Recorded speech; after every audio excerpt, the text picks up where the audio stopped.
my budget out first, and it reflects what I think is needed, and they have a different view. But that's part of the negotiation. This is not about one-upping anybody else. It's about doing what's right for Minnesota. All here if we do the right thing, and not if we don't. So, that's part of the discussion we have. But a lot of these groups, disability activists, nursing homes, are still upset with the level of funding in the legislative health and human services bill.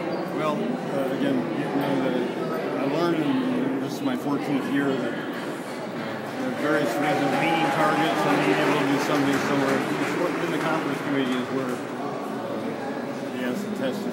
I'm confident that the DFL majority and I will be closely together.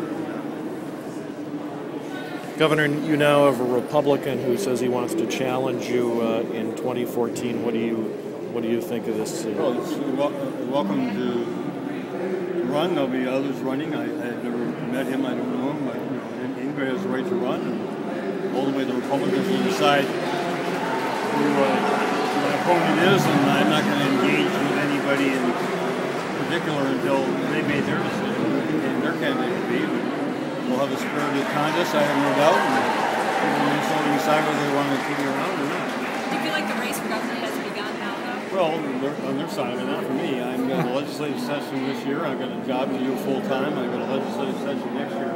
After next year's session, I would say, for me, I'm going to set up some campaign structure before that. But my time is going to be fully spent on this job and these sessions, and having a record I can take to Minnesota in 18 months and ask them to give me another opportunity.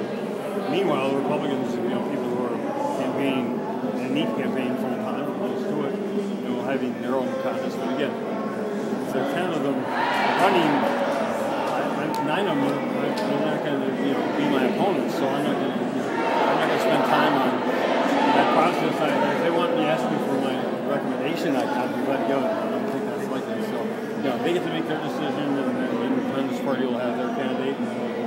So who would you recommend? Who would you want to face? I'll leave it there. What do you think of the depiction of its millionaire versus millionaire? I'm not going to get into any individual. Governor Dayton, where are you on the Senate's version of the tax bill, the third tier that goes all the way down to, the current third tier, $140,000 for couples? Well, that's obviously lower than mine. And I stand on my budget. I stand on my tax policy. That's what I think is best for Minnesota. I don't believe we should be increasing taxes on middle-income Minnesotans. I think they're overtaxed already, especially compared to the very wealthiest. My tax bill raises the $1.8 billion, and does the way I think is best for the state and fairest. So, we're obviously going to have that discussion, as we will on every subject. But it's just again part of the process.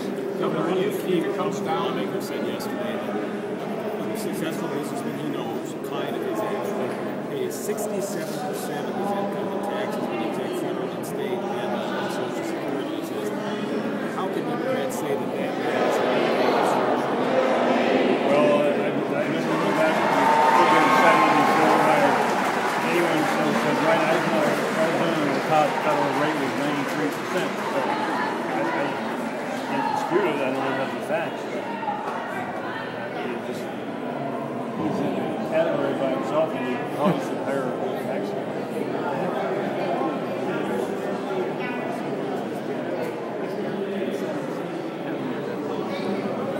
Well, I've been pushing Commissioner Vaselius since we both took office to figure out how we can reduce this excess of testing. When No Child Left Behind, which initiated most of this testing, was passed in Congress in 2001. 9 of the 10 members of the Minnesota congressional delegation, including all the Republicans, voted against it. And we knew back then this was not the way to go. We need some testing and accountability, but send third graders home in tears thinking they failed life because they failed some tests. It's just the wrong way to get kids to learn how to learn, learn to love to learn. I mean, it's just totally against everything we know about what pays off in education, especially in the early grades. So, I'm not going to, if the firm administering the test can't administer the test properly, we have to get someone else to do it. And whether this test or that test is the suitable one is something I'll leave to the experts. Is there anything left out of the House considering future budgets?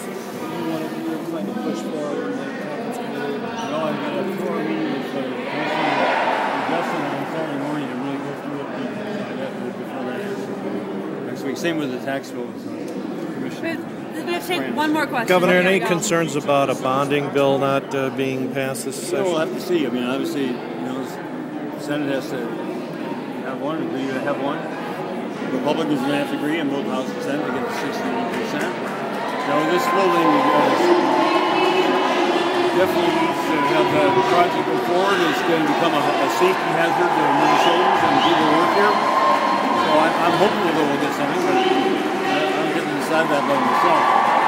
Thanks, guys. It's structural that they're not putting into a bonding bill. I don't know. I don't understand. I'm not aware of what their strategy is. We have had a commission since the 2011 session set up by the legislature.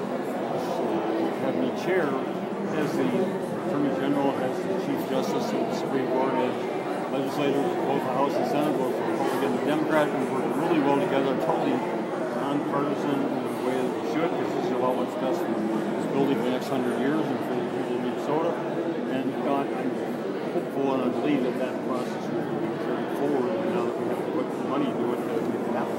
Governor, is the Rochester project is a must-have for you? Oh yeah, well, I think there's agreement. I don't think that I'm told, when the difference of the funding level and the structure, but yes, I think we all agree this is a fantastic opportunity, 40,000 new jobs in 20 years, premier medical facility in the world, get even better, and transform Rochester. I mean, it's a win for everybody, and it shows again,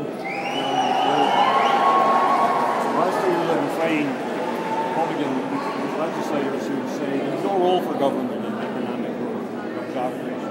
Just eliminate taxes, eliminate regulations, and it'll all work out. I think this is proof positive that there is a role for government, an important role in partnership with the private sector. And it has been clear without public participation in the state of local government, they wouldn't be willing to proceed in this way. So, that to me just proves positive that things such as that project, the bonding bill, that proposed 21,000 jobs created. And that's exactly what government